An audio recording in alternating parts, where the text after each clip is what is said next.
মুসলিম শরীফের 2423 নম্বর হাদিস, ক্বালা রাসূলুল্লাহ সাল্লাল্লাহু আলাইহি ওয়াসাল্লাম, ইন্না ইব্রাহিম হাররামা মক্কা ওয়া ইন্নী হাররামতুল মদিনা। আল্লাহু আকবার বলেন। প্রিয় নবীজি মুহাম্মদুর রাসূলুল্লাহ সাল্লাল্লাহু আলাইহি ওয়াসাল্লাম বলেন, ও আমার সাহাবীরা শুনো, মক্কা নগরীকে হযরতে ইব্রাহিম আলাইহিস সালাম সম্মানিত ঘোষণা করেছিলেন। হযরতে ইব্রাহিম যেমন সম্মানিত ঘোষণা করার কারণে আল্লাহ মক্কাকে সম্মানিত করেছেন, আমি নবী মদিনাকে সম্মানিত ঘোষণা দিয়ে দিলাম। সুবহানাল্লাহ।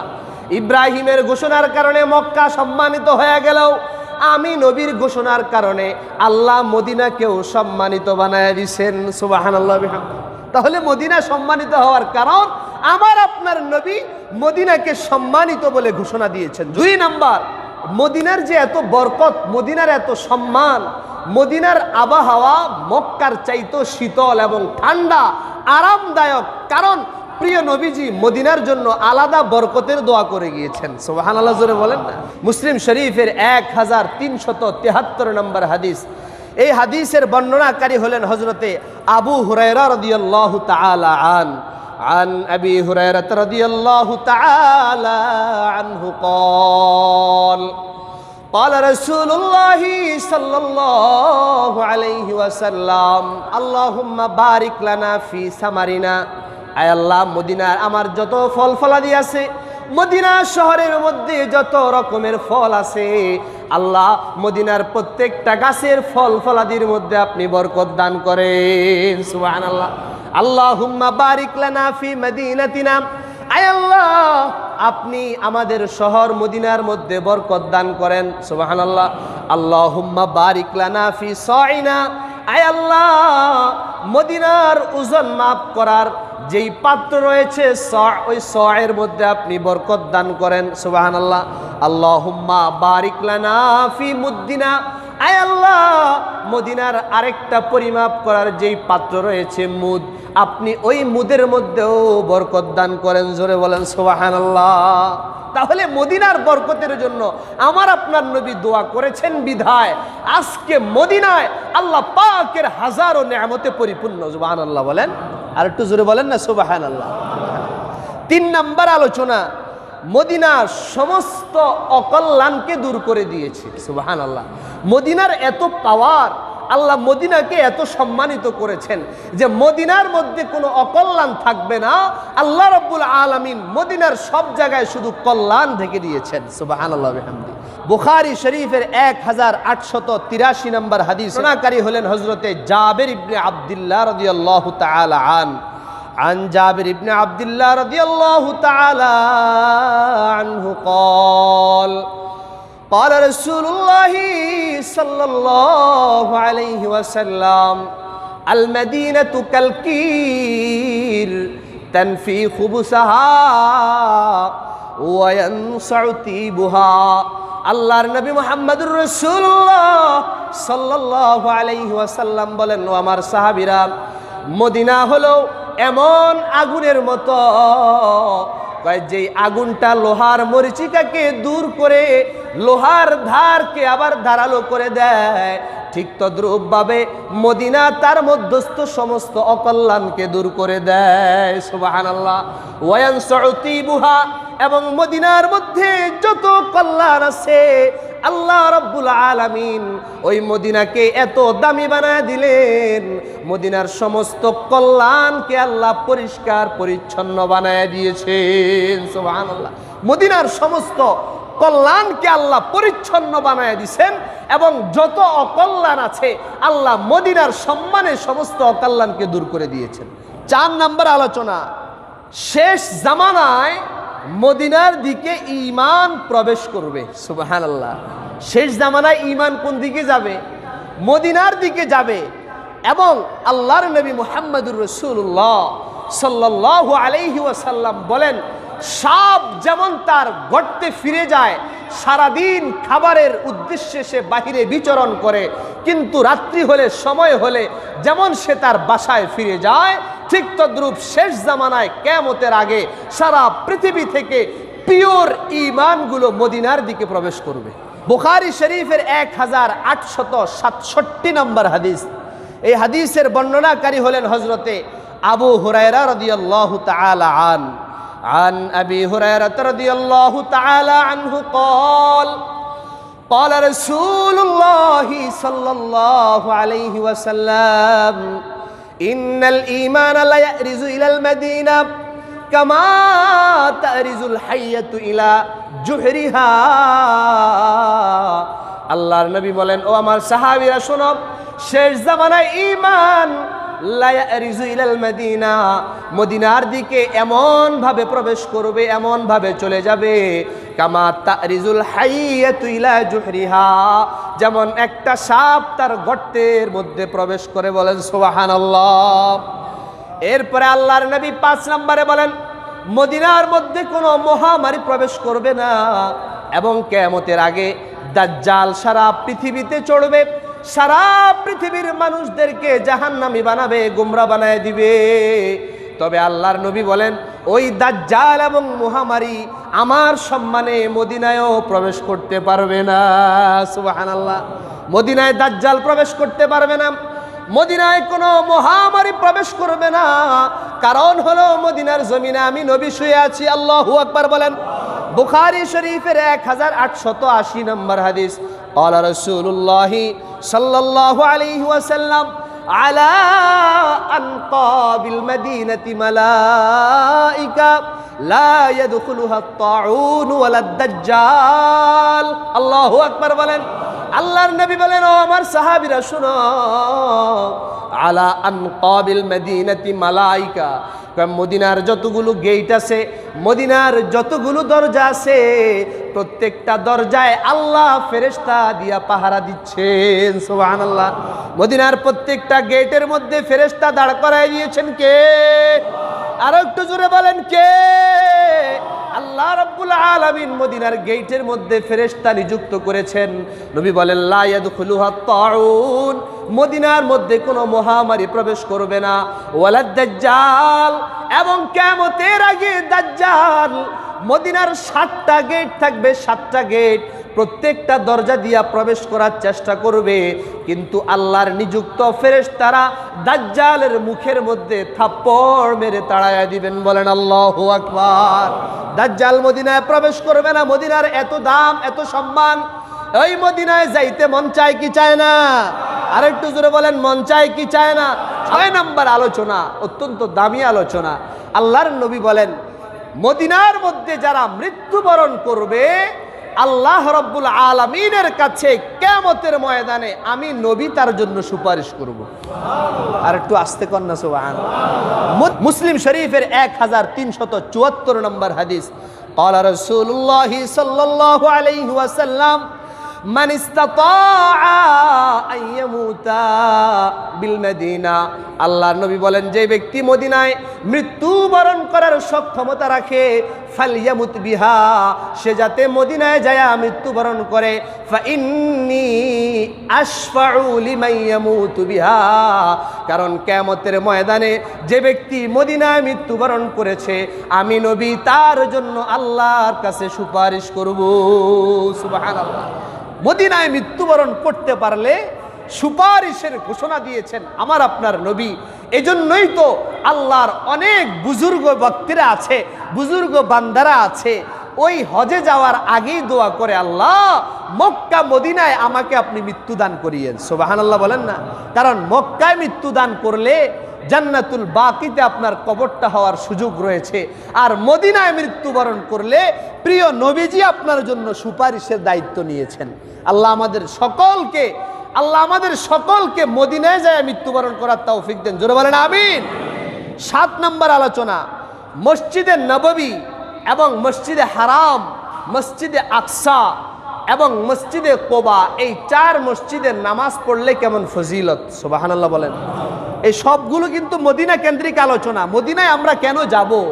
মদিনায় নবীজির রওজায় কেন যাব? মদিনার এত সম্মান। 7 নম্বর পয়েন্টের আলোচনা, মসজিদে নববীতে নামাজ পড়লে কেমন সওয়াব। আল্লাহর নবী মুহাম্মদুর রাসূলুল্লাহ সাল্লাল্লাহু আলাইহি ওয়াসাল্লাম বলেন, আসসালাতু ফি মসজিদিনা আই ফি মসজিদি, আমার মসজিদে যদি কেউ নামাজ পড়ে, মানে হলো মসজিদে নববীতে যদি কেউ এক ওয়াক্ত নামাজ পড়ে, আল্লাহর নবী বলেন 1000 নামাজের সওয়াব সে পেয়ে যাবে। সুবহানাল্লাহ। এক ওয়াক্ত নামাজ 1000 নামাজের সমতুল্য। আল্লাহু আকবার বলেন। আর মসজিদে হারাম, আল্লাহর নবী বলেন বাইতুল্লাহ যদি কেউ এক ওয়াক্ত নামাজ পড়ে 1,00,000 নামাজের সওয়াব সে পেয়ে যাবে। সুবহানাল্লাহ। বাইতুল্লাহ এক ওয়াক্ত নামাজ 1,00,000 নামাজের সমতুল্য। আর মসজিদে নববীর এক ওয়াক্ত নামাজ 1000 ওয়াক্ত নামাজের সমতুল্য। আর মসজিদে আকসা ফিলিস্তিনের বাইতুল মুকাদ্দাসে এক ওয়াক্ত নামাজ 500 ওয়াক্ত নামাজের সমতুল্য সওয়াব পাওয়া যায়। সুবহানাল্লাহ। ইবনে মাজাহ শরীফের হাদিসে নবী বলেন, কেউ যদি নিজের ঘর থেকে ওযু করে পবিত্রতা অর্জন করে মসজিদে কোবায় যায় আর যায় 2 রাকাত নামাজ পড়ে, আল্লাহ রাব্বুল আলামিন তাকে একটা পরিপূর্ণ উমরা করার সওয়াব দান করবেন। সুবহানাল্লাহ। এইজন্য আমার ভাইয়েরা, যদি আপনি একটা হজের সফরে যেতে পারেন, তাহলে হাদিসে বর্ণিত সহিহ ইবনে খুজাইমা এবং ইবনে মাজার হাদিস আমি বললাম, আল্লাহর নবী বলেন মসজিদে হারামে কেউ নামাজ পড়লে 1,00,000 গুণ নামাজের সওয়াব, মসজিদে নববীতে নামাজ পড়লে 1000 গুণ নামাজের সওয়াব, আর মসজিদে কোবায় 2 রাকাত নামাজ পড়লে একটা উমরার সওয়াব। সুবহানাল্লাহ বলেন। তো যদি আমরা হজে যেতে পারি, এক সফরে 3 মসজিদের সওয়াব অর্জন করা সম্ভব। সুবহানাল্লাহ বলেন। আল্লাহ আমাদের সকলকে হজের সফরে গিয়ে এই 3 মসজিদের ফজিলত অর্জন করার তৌফিক দেন। জোরে বলেন আমিন। 8 নম্বর আলোচনা, সর্বশেষ যে আলোচনা, সেটা হলো রওজা শরীফের জিয়ারত। কিসের জিয়ারত? আমরা মদিনায় যাব, কেন যাব?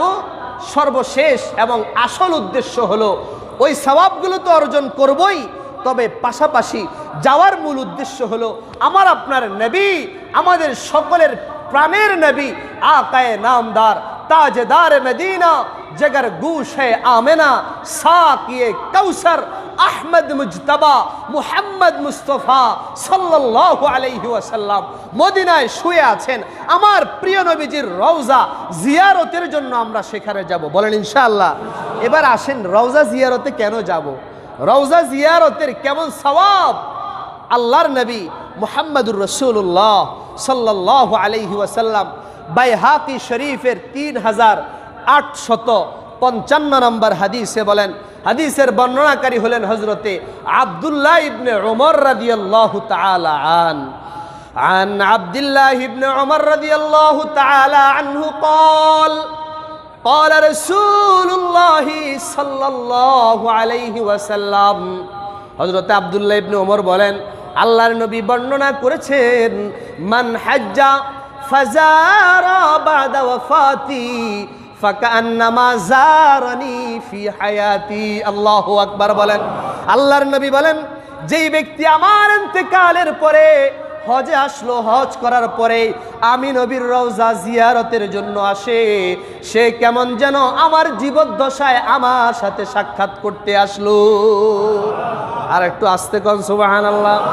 আল্লাহর নবী বলেন, হজের পরে যদি কেউ আমার রওজা জিয়ারতে আসে, আমার ইন্তেকালের পরে যদি আমার রওজা মুবারক, আমার কবর জিয়ারত করে, নবী বলেন আমার ওই উম্মতটা কেমন যেন আমার জীবদ্দশায় আমি নবীর সাথে সাক্ষাৎ করতে আসলো। সুবহানাল্লাহ। নবী জীবিত থাকলে যেমন সাহাবায়ে কেরাম নবীজির সাথে সাক্ষাৎ করে যেমন সওয়াব অর্জন করেছেন, নবী বলেন ইন্তেকালের পরে যদি কোনো উম্মত নবীর রওজা জিয়ারত করে, নবীর রওজার সামনে দাঁড়ায়া আসসালাতু ওয়াসসালামু আলাইকা ইয়া রাসূলুল্লাহ সালাম দিতে পারে, নবী বলেন সাহাবারা যেমন জীবিত অবস্থায় সওয়াব পেয়েছে, আমার ওই উম্মতটা আমি কবরে থাকলেও আগের মতো সওয়াব পেয়ে যাবে। সুবহানাল্লাহ। হাদিসের কিতাবের নাম দারে কুতনি। এই দারে কুতনি হাদিসের কিতাবের 194 নম্বর হাদিস বর্ণনাকারী হলেন হযরতে আবু হুরায়রা রাদিয়াল্লাহু তাআলা عن أبي هريرة رضي الله تعالى عنه قال رسول الله صلى الله عليه وسلم من زار قبري وجبت له شفاعتي। জোরে বলেন আল্লাহু আকবার। আল্লাহর নবী বলেন, ও আমার সাহাবীরা, ও আমার উম্মতেরা শুনো, আমার ইন্তেকালের পরে যেই ব্যক্তি আমার রওজা জিয়ারত করতে আসবে, ওই বান্দার জন্য, ওই উম্মতের জন্য আমি নবীর সুপারিশ করা ওয়াজিব হয়ে যায়। সুবহানাল্লাহ। আমি আমার জন্য ওয়াজিব করে নেই, যে উম্মত আমার রওজা জিয়ারত করবে, যে উম্মত আমার কবরের সামনে দাঁড়াইয়া সালাতু সালাম পড়বে, আমি নবীর জন্য ওয়াজিব হয়ে যায় কিয়ামতের ময়দানে আমি আল্লাহর কাছে তার জন্য সুপারিশ করব। তাহলে নবীর রওজা জিয়ারত করা মানে নবী আমার জন্য সুপারিশ করবেন। আল্লাহর নবীর সুপারিশ আমরা চাই কি চাই না? কারা কারা চাই না একটু হাত তোলেন। চান না? কারা কারা চাই? নারে তাকবীর, লিল্লাহি তাকবীর। আল্লাহ সকলকে নবীর রওজা জিয়ারত করে নবীর পক্ষ থেকে শাফাআত অর্জন করার তৌফিক দেন। জোরে বলেন আমিন। শুধু তাই না, আল্লাহর নবীর কাছে যদি কেউ যাইয়া সেখানে ক্ষমা প্রার্থনা করে, মানে আপনার গুনাহ হয়ে গেছে, আপনি সেখানে যায়া বলে নবীর সামনে দাঁড়ায়া বলবেন, ইয়া রাসূলুল্লাহ, ইয়া হাবিবাল্লাহ, অনেক গুনাহ করে ফেলেছি, আমার জন্য আপনি আল্লাহর কাছে ক্ষমা প্রার্থনা করেন। সুবহানাল্লাহ বলেন। কেমন যেন লাগতেছে শুনতে না? আল্লাহ কোরআনে আয়াত নাজিল করেছেন, সূরা নিসা আয়াত নাম্বার 64। আল্লাহ বলেন, ওয়ামা আরসালনা মির রাসূলিন ইল্লা লিইউতাআ বিইذنিল্লাহ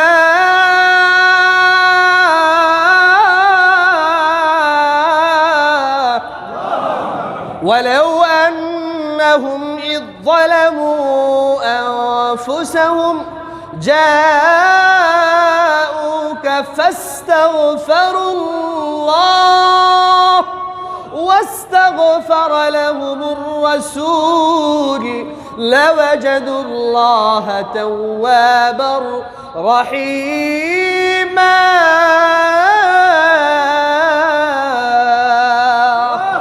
আল্লাহ বলেন, ওয়ামা আরসালনা মির রাসূল ইল্লা লিইউতাআ বিইذنিল্লাহ। আমি আল্লাহ যত রাসূল প্রেরণ করেছি, দুনিয়ার জমিনে যত নবী রাসূল আমি আল্লাহ পাঠাইলাম, আমি আল্লাহ তাদের উম্মতের জন্য ওয়াজিব করে দিয়েছি তারা যেন ওই রাসূলের অনুসরণ করে। সুবহানাল্লাহ। ওই অনুসরণ করার অর্ডার দিয়েছেন কে? লিইউতাআ বিইذنিল্লাহ।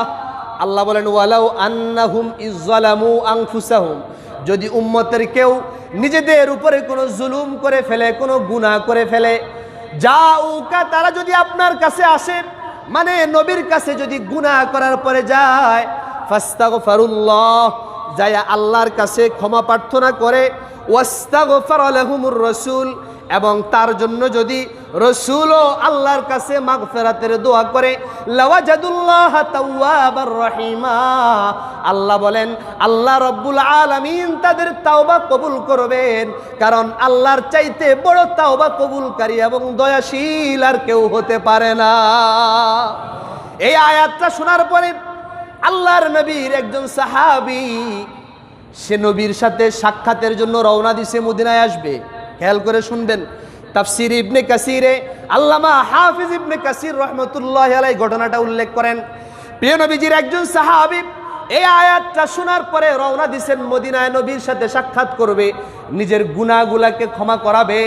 রওনা দেওয়ার পরে মদিনায় পৌঁছে গেল, কিন্তু মদিনায় পৌঁছে খবর শুনল নবীজি দুনিয়া ছেড়ে চলে গেছেন। এমন সময় ব্যক্তি হতাশ হয়ে যায়, নবীর রওজার সামনে চলে যায়, নবীর কবরের সামনে যায়, বলে, ইয়া রাসূলুল্লাহ,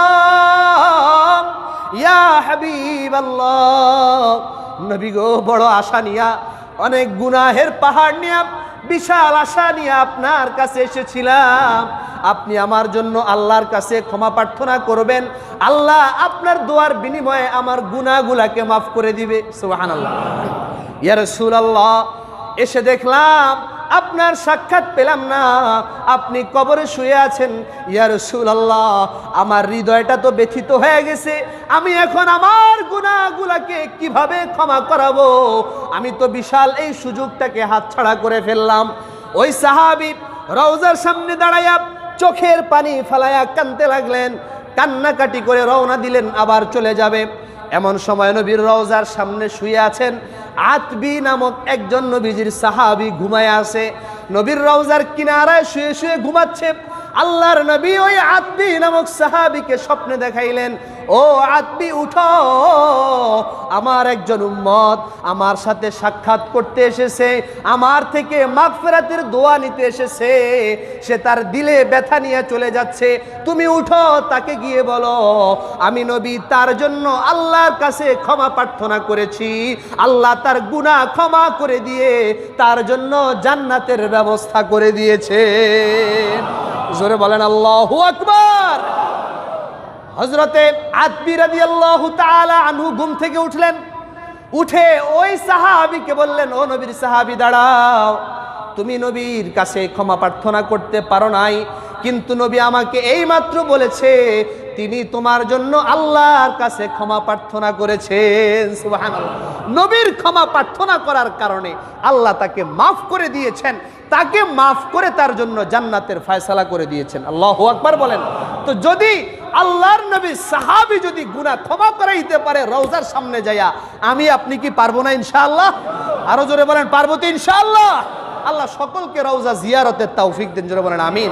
অনেকের কাছে সামানা নাই কিন্তু দিলে অনেক আশা, টাকা নাই পয়সা নাই দিলে অনেক মায়া নবীর রওজার সামনে যাবে, রিকশাওয়ালার দিলে অনেক মায়া নবীর রওজার সামনে দাঁড়াইয়া সালাম দিবে, কিন্তু দিনে মাত্র 500, 600, 1000 টাকা কামাই করে, যেটা দিয়া রওজা যাওয়া সম্ভব না, কিন্তু মুখের মধ্যে নবীর সুন্নত, মুখের মধ্যে নবীর প্রতি দুরুদ, হাতে থাকে তাসবিহ, রিকশার হ্যান্ডেলের মধ্যে চাপ দেয় আর এক একবার নবীর প্রতি দুরুদ পড়ে। আল্লাহ রাব্বুল আলামিন তার দিলের এই মোহাব্বত থাকার কারণে, তার মুখে নবীর সুন্নত থাকার কারণে, নবীর প্রতি দুরুদ পড়ার উসিলায় আল্লাহ রিকশাওয়ালাকে রওজা জিয়ারতের জন্য কবুল করছেন। আর একটু জোরে বলেন না সুবহানাল্লাহ। টাকা পয়সা দিয়ে যাওয়া যায় না, নবীর মোহাব্বত দিলে থাকবে, নিয়ত শুদ্ধ থাকবে, আল্লাহ মদিনার জন্য কবুল করবেন। এই জন্যই তো একজন কবি বলেন, জিয়ারতে মদিনা কি দিল মে হ্যায় তমন্না,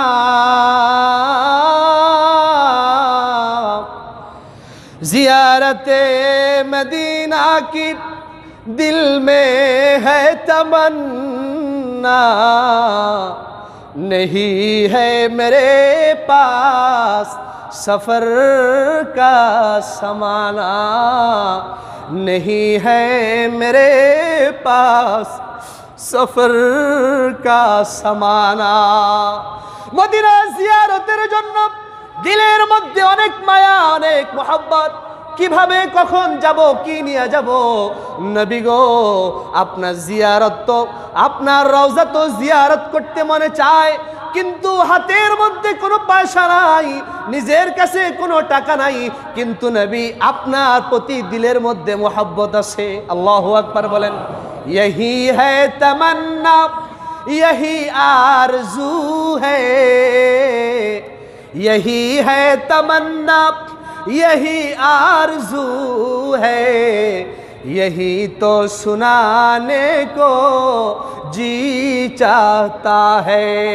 सलातो सलामे ऐ रसूले मुअज़्ज़म, सलामुन अलैका या नबी अल मुकर्रम, सलामुन अलैका या नबी अल मुकर्रम। मदीना में जाकर पलट कर न आओ, मदीना में जाकर पलट कर न आओ, वही घर बनाने को जी चाहता है, वही घर बनाने को जी चाहता है। সকলে পড়ি আমিন। এটা হলো নবীর প্রতি ভালোবাসা। প্রত্যেক দিন 100 বার কমপক্ষে দুরূদ পড়বো, বলেন ইনশাআল্লাহ। প্রত্যেক দিন 100 বার দুরূদ পড়বো, যারা এখনো যাইতে পারি নাই 100 বার দুরূদ শরীফ পড়বো। আর আজকে থেকে ইচ্ছা করব, পণ করব, যারা মদিনায় যেতে চাই, যারা বাইতুল্লাহ জিয়ারতে যেতে চাই, আজকে থেকে ওয়াদা করব আমার শরীরে আমি নবীর সুন্নত উঠায় নিব ইনশাআল্লাহ, বলেন। আমার মুখের মধ্যে নবীর সুন্নত উঠে আনিব। নবীর সুন্নতের প্রতি যার যত মোহাব্বত থাকবে, নবীর প্রতি যে যত বেশি দুরূদ পড়বে, আল্লাহ রাব্বুল আলামিন টাকা পয়সার দিকে দেখেন না, আল্লাহ গায়েবী খাজানা থেকে টাকার ব্যবস্থা করে আপনাকে সেখানে নিয়ে যাবে। অসংখ্য অগণিত ঘটনা আছে, সময় শেষ, বলার সময় নাই। শুধু এতটুকুই বলবো, আপনাদের কাছে আমি একটা দোয়া চাইব, আল্লাহ রাব্বুল আলামিন যাতে আমাকে অতি দ্রুত বাইতুল্লাহর জিয়ারতে কবুল করেন, বলেন আমিন। যাতে করে নবীর রওজা যাইয়া সালাম করতে পারি। রব্বে করিম আমাকে কবুল করুন এবং আমি আপনাদের জন্য দোয়া করি, আল্লাহ রাব্বুল আলামিন মৃত্যুর আগে একবার হলেও আমার ল্যাবরেটরির প্রত্যেকটা মুসল্লি ভাইকে কবুল করেন, বলেন আমিন। আল্লাহ সকলকে হজ্জে বাইতুল্লাহ নসিব করেন, বলেন আমিন। আল্লাহ সকলকে জিয়ারতু রওজাতিন নবী সাল্লাল্লাহু আলাইহি ওয়াসাল্লামের জন্য কবুল করুন। আল্লাহ সকলের দিলে নবীর মোহাব্বত ঢুকায়া দেন। আল্লাহ সকলের জীবনের মধ্যে নবীর সুন্নতে ঢেলে সাজানোর তৌফিক দেন, জোরে বলেন আমিন। পার্বতী ইনশাআল্লাহ নবীর সুন্নতটা রেখে দিতে রাজি আছেন ইনশাআল্লাহ? আলহামদুলিল্লাহ। সামনে তাকাইলে আমার অনেক মুসল্লি ভাই, সবার মুখে দাড়ি, কি যে আনন্দ লাগে। কিন্তু অনেক মুসল্লি ভাই আবার মাঝে মাঝে দেখা যায় কারো দাড়ি ছোট, আবার কারো পুরো ক্লিন শেপ। আমার ভাইয়েরা, বড় জোরে আবদার করব, আমি আপনাদেরকে অর্ডার দিচ্ছি না, আবদার করছি। আমার ভাইয়েরা, আপনি যদি নবীর উম্মত হইয়া আপনার জন্য যদি নবীর সুপারিশ চান, নবীর রওজায় যদি যেতে চান, আপনাদের কাছে আমার আবদার, আজকে থেকে আর দাড়ির মধ্যে খুর লাগায়েন না, বলেন ইনশাআল্লাহ। আপনার স্যার যদি নারাজ হয় হোক, আপনার চাকরি যদি চলে যায় যাক, ইনশাআল্লাহ। দাড়ির কারণে যদি চাকরি চলে যায়, আল্লাহ রাব্বুল আলামিন আগের চাইতে লক্ষ গুণ সম্মান বাড়ায়া দিবে ইনশাআল্লাহ, বলেন না। দাড়িটা রেখে দিবেন আমার ভাইয়েরা, বাবাজিরা, যুবক ভাইয়েরা, দাড়ির মধ্যে খুর লাগাইবে না। বিজ্ঞানীদের ভাষায় কেউ যদি দাড়ির মধ্যে খুর লাগায়, তার যৌন শক্তি কমে যায়, চোখের পাওয়ার কমে যায়, পুরুষত্ব কমে যায়। নাউজুবিল্লাহ বলেন। এটা বিজ্ঞানীরা বলছে, নবীর কথা পরে বলি। আর নবী আলাইহিস সালাম বলেন, যেই ব্যক্তি দাড়ি কাটবে, দাড়ির মধ্যে যেই ছুরি লাগালো, দাড়ির মধ্যে যে খুর লাগালো, সে কেমন যেন আমার কলিজার মধ্যে ছুরি চালাইলো। নাউজুবিল্লাহ বলেন। নবীর কলিজায় কেউ ছুরি চালায়েন না। নবী হাদিসে বলেন, যে ব্যক্তি দাড়ি ছাঁচলো, দাড়ি কাটলো, 24 ঘন্টা তার বাম পাশের বদ আমলের মধ্যে গুনাহ লিখতেই থাকে ফেরেশতারা। নাউজুবিল্লাহ। এত গুনাহ আপনি কেন কামাবেন? নবীর মুহাব্বতে দাড়িটা রেখে দেন। আমার ভাইয়েরা, দাড়ি আর কেউ কাটিয়েন না। ইনশাআল্লাহ দেখবেন আপনার হুজুরের এই কথার উপরে আমল করবেন। আমার উপরে বিশ্বাস রাখেন, আমার উপরে দরকার নাই, নবীর হাদিসের উপরে বিশ্বাস রেখে আজকে থেকে দাড়ি রেখে দেন। ইনশাআল্লাহ দেখবেন নবীর সুপারিশ আপনার জন্য ওয়াজিব হয়ে যাবে। সুবহানাল্লাহ বলেন না, জোরে বলেন সুবহানাল্লাহ ওয়া বিহামদি। এই জন্য আজকে থেকে কেউ দাড়ি কাটবেন না। আর প্রত্যেক দিন 100 বার সাল্লাল্লাহু আলাইহি ওয়াসাল্লাম সবাই পড়েন। আর একটু জোরে পড়েন। এটা তো সবাই পারি, এই জন্য সবচাইতে সহজ দুরুদ সাল্লাল্লাহু আলাইহি ওয়াসাল্লাম। 100 বার পড়তে 5 মিনিটের বেশি সময় লাগবে না। দৈনিক 100 বার, যে কোনো নামাজের পরে কমপক্ষে যদি 100 বার দুরুদ পড়েন, ইনশাআল্লাহ আপনার ইন্তেকালের আগে একবার হলেও নবীকে স্বপ্নে দেখে ফেলবেন। নবীকে যদি কেউ স্বপ্নে দেখে, আল্লাহর নবী বলেন, যে চোখ আমাকে স্বপ্নে দেখবে, ওই চোখ জাহান্নামে যাওয়া ওই চোখের জন্য হারাম হয়ে যাবে। সুবহানাল্লাহ বলেন। তার মানে নবীকে যদি কেউ স্বপ্নে দেখে, নবী বলেন সে কেমন যেন আমাকেই দেখছে, কারণ শয়তান আমি নবীর রূপ ধারণ করতে পারে না। সুবহানাল্লাহ। নবীকে স্বপ্নে দেখতে আমরা যারা চাই, 100 বার করে ইনশাআল্লাহ দুরুদ পড়বো, বলেন ইনশাআল্লাহ। আগে দাড়িটা রাখবো, তারপরে দৈনিক 100 বার দুরুদ পড়বো এবং নবীর সুন্নত তরিকায় খাবারগুলো খাবো, প্রত্যেকটা সুন্নত ফলো করার চেষ্টা করব। রব্বুল আলামিন আমাদের সকলকে প্রিয় নবীজির রওজার সামনে দাঁড়াইয়া সালাম করার তৌফিক দান করেন, বলেন আমিন। ওয়া আখিরু দাওয়ানা আনিল হামদুলিল্লাহি রাব্বিল